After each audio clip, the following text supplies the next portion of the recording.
How to change iPhone passcode from alphanumeric to numeric.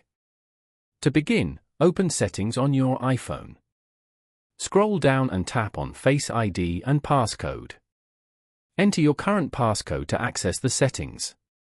In Face ID and Passcode, tap on Change Passcode. Enter your current passcode again to proceed.